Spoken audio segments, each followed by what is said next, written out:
本期该轮到华为跟 vivo 的对比了。那之前 P5070 Ultra 已经跟它自己的 Mate 系列还有小米14 Ultra 进行对比了。那随手拍的样片呢都放那儿了，结果呢就是那么个结果，情况也就是那么个情况。但是这回的情况就更加严峻了，因为 vivo X100 Pro 这台手机的售价可比华为便宜多得多啊，它俩同配置差了有5000块钱，而且 X100 Pro 这台手机的实力也不容小觑。那现在老观众你们就可以猜一下了，哪些环节哪台手机会获胜？当然了，不可能一台手机在所有的环节都获胜啊。我们对比了这么多台手机，从来没有一个手机可以做到这一点。要不然来个有奖竞猜，获胜的朋友可以获得我的抠脚写真集老粉包邮哦。欢迎收看 ZPH， 记得点赞加关注支持我们，尤其是加关注，这是让我们这档节目继续更新下去的动力，所以就谢谢大家了。正式测试前还是鼓励摄影环节，我会拿着手机去瞎拍一些照片，我拍的不好，主要是为了吸引您能参与到摄影中来。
看完前面的照片，不用去猜是哪台手机拍的啊，因为是台手机就能拍，关键是要参与到摄影中来。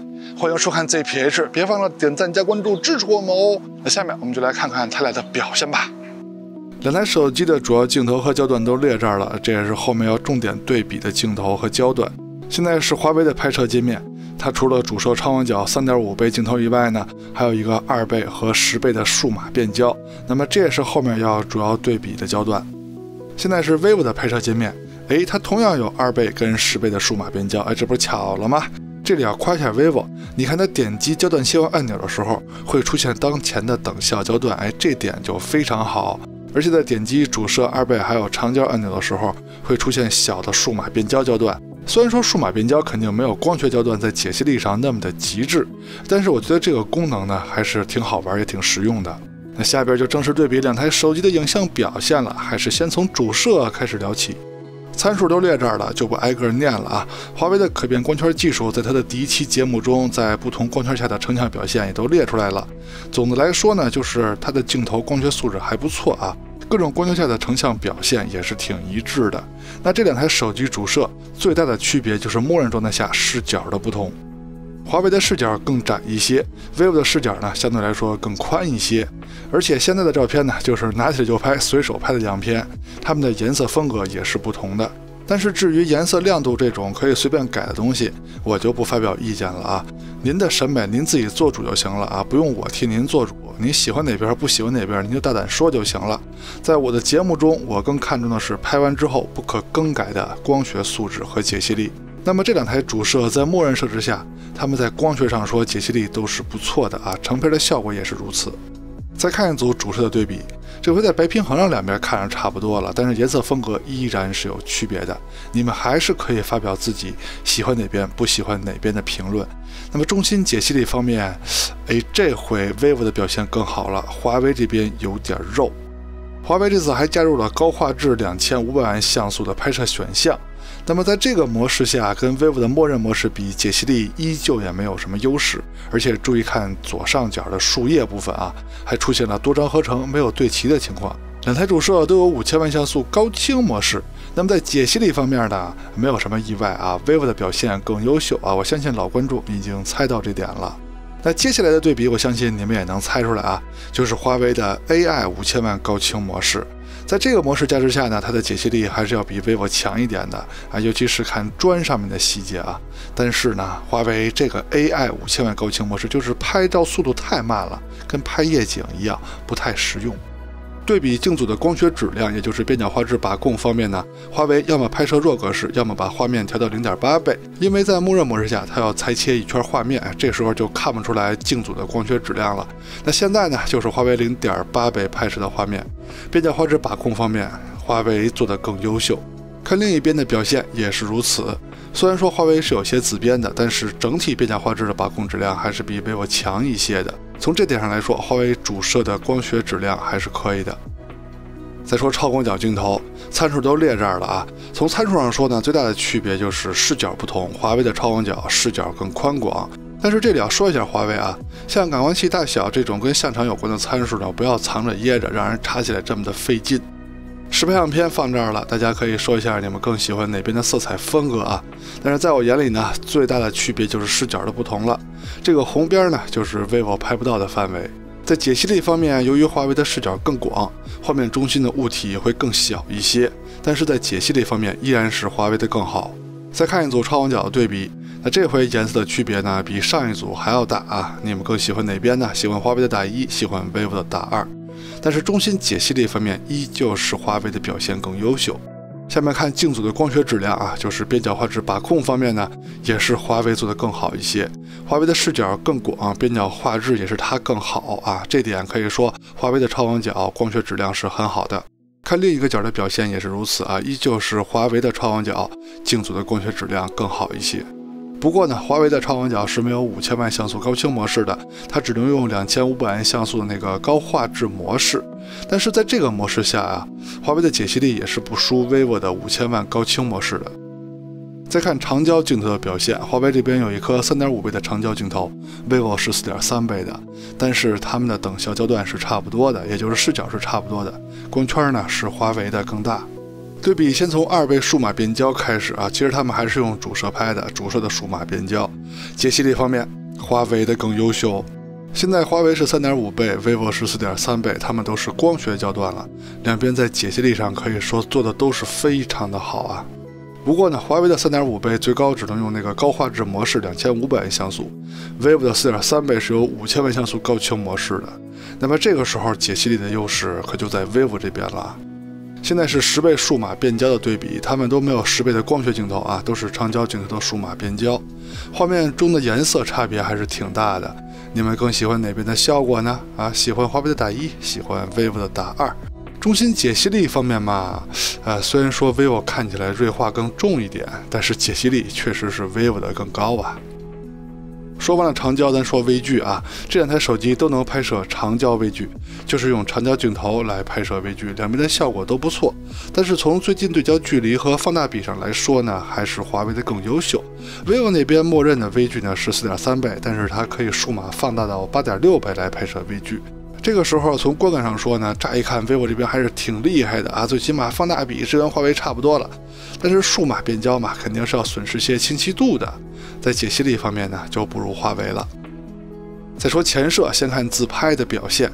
那论自拍呢 ，vivo 一直是非常厉害的，但是这次华为的表现也是非常到位的。虽然说在肤色上看起来没有 vivo 那边好，但是在磨皮美颜方面看着比 vivo 自然。那如果华为的肤色要是调的能更好看一些的话，我感觉这回华为的前摄自拍表现是非常理想的。可惜啊，就是在颜色肤色方面没有 vivo 那边好。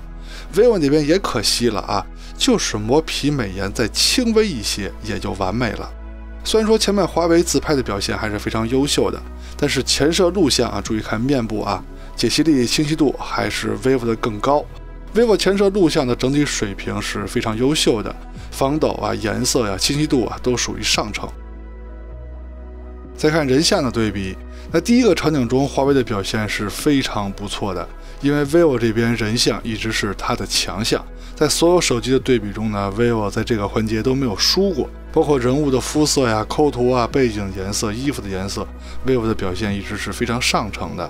可见华为这次人像的表现是多么的出色。但是换了一个场景之后，这个场景比前面的场景光线更为复杂，有些逆光，而且人物在阴影里边背景还非常亮。这个时候如果仔细对比人物面部的话，会发现 vivo 的表现还是更好一些，更精致一些啊。当然华为那边的表现依旧是非常不错的，只是相比之下跟 vivo 比还是有一点点差距。再看直出扩张度的对比，这个环节对于两台手机来说，它们的表现都是相当不错的。无论是主摄还是超广角，它们在亮部跟暗部的细节呈现方面都没有问题。看来今年的旗舰机在这方面的表现都还是不错的啊。当然了，除了三星啊。那这两台手机主要的区别呢，还是颜色风格的区别啊。比如说这一组，那无论是主摄还是超广角，华为的颜色表现不太正常，又黄又绿。但是下一个场景 ，vivo 的颜色表现又不正常了，暗部明显偏蓝。虽然说两台手机在这个环节表现都是不错啊，但是细微的瑕疵也是有的。到了最后一个场景了，也是最难的场景，这次华为的表现是更优秀的。首先就是亮部啊，它的树脂与天空的分界做得更自然一些。虽然说云层看起来没有 vivo 那边多，但是仔细看，华为的亮部还是保留了云层的。最关键的是暗部，它能暗得下来，而且还能保留细节。主摄跟超广角都是如此，而 vivo 那边的暗部呢，过亮，而且颜色有些偏蓝。再看业绩的对比，一上来咱们就看有难度的场景啊。那么第一个场景，主摄的表现从亮部上说呢，是 vivo 的表现更好，华为这边亮部的颜色不太对，超广角两边的表现都不错。下一个场景，亮部跟暗部的光比是非常大的，但是两台手机无论是主摄还是超广角表现都非常理想。那这个场景我相信老观众是比较熟悉的。那华为的表现随着系统的升级确实有进步。主摄虽然说亮部颜色方面看起来没有 vivo 好，但是它的表现已经很不错了啊，清晰度是非常高的。但是超广角的表现跟 vivo 比差距还是很明显的。现在是2倍数码变焦的表现，它们都是主摄的数码变焦，两边的表现同样都是非常出色的，无论是亮部还是暗部都是如此。那现在华为3.5倍 vivo 4.3倍，它们都是光学焦段了，清晰度两边都很不错，同样的亮部跟暗部的表现也都很上乘。非常暗的城市夜景，主摄的表现两边都非常不错，而且都能做到直出，摁下快门就能成像。但是超广角这边华为就会强制打开自动夜景，成像还是比较慢的。而 vivo 那边呢，选择权交给了用户，你想拍快点，摁下快门就能成像啊，就用直出；你想拍好点，那就用夜景模式就行了。现在是长焦的对比，华为是3.5倍 vivo 4.3倍，它们都是光学焦段了。但是华为这边还是强制打开了自动夜景，而 vivo 那边成像非常快，是直出，按下快门就能成像。在体验方面肯定是 vivo 的更好，而且两边在清晰度和细节呈现方面也没有什么区别。从祖传神助开始就打开夜景模式了啊，后边的场景是非常暗的。那么主摄的表现在这个场景就已经出现了区别，细节呈现 vivo 的更优秀，超广角的表现也是 vivo 的更好。健身器场景主摄的表现，华为随着系统升级也没有什么大的改观。放大看细节呈现呢，虽然说已经很不错了，但是跟 vivo 比呢还是差一点。超广角的表现也是 vivo 的更强。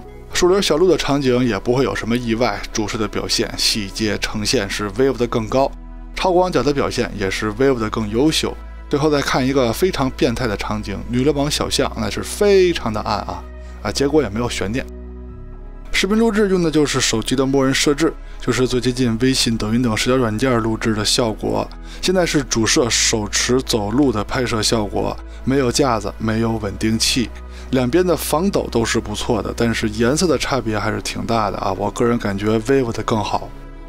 现在是超广角的表现，那么颜色呢跟主摄是一样的啊，还是 vivo 的更好。但是这回连清晰度都是 vivo 的更好了，防抖两边倒是都不错。现在是2倍数码变焦的表现，它们都是主摄的数码变焦啊。同样的还是颜色的问题，华为这边没有 vivo 的好看，清晰度跟防抖两边都差不多。现在华为是4倍 ，vivo 是4.3倍。华为的录像第二个焦段呢，就不是3.5倍了，直接是4倍。但是它们都可以说是光学焦段，清晰度倒是都不错啊，但是防抖和颜色都是 vivo 的好。现在是10倍数码变焦的对比，依然还是颜色的问题啊。vivo 比华为强很多，那我只能说华为那边表现很稳定啊，当然了 vivo 这边也够稳定的啊。总体来说，白天录像都是 vivo 的更好。现在是夜晚主摄录像的表现，那么在防抖、清晰度、颜色方面都是 vivo 的更好一些啊。当然颜色好说啊，主要是清晰度跟防抖。现在是超广角的表现，两边差不多了啊。反正在这个场景下呢，就别说什么细节呈现了啊，清晰度都还行吧，防抖也都不错。现在是长焦的对比，华为是4倍 ，vivo 是4.3倍。这回在清晰度和解析力方面，华为有优势了啊。看来华为长焦上的大光圈这回发挥了优势啊，终于在录像环节有一个比 vivo 的强了。又到了最后一个环节了，工业设计方面咱们简单一点啊，由各位来决定。你们更喜欢哪台手机的样子，哪台手机的造型呢？喜欢华为的打1，喜欢 vivo 的打2。在这次的影像对比中呢，两台手机可以说斗了一个6比5，那说白了就是差不多吧。这个环节这台手机强点，下一个环节那台手机强点。但总之呢，华为并没有战胜 vivo， 可是售价的差距是实打实的摆在那儿的。会不会有点尴尬呢？硬件方面的区别啊，比如说跑分啊、游戏啊、发热这些呢，就不是我们节目该聊的了。感兴趣的朋友就去看其他的节目吧。OK， 到结尾了，希望前面内容可以在选择方面为您提供了帮助，也希望您能喜欢我们的节目，记得点赞加关注支持我们哦。我们下期节目再见，拜拜。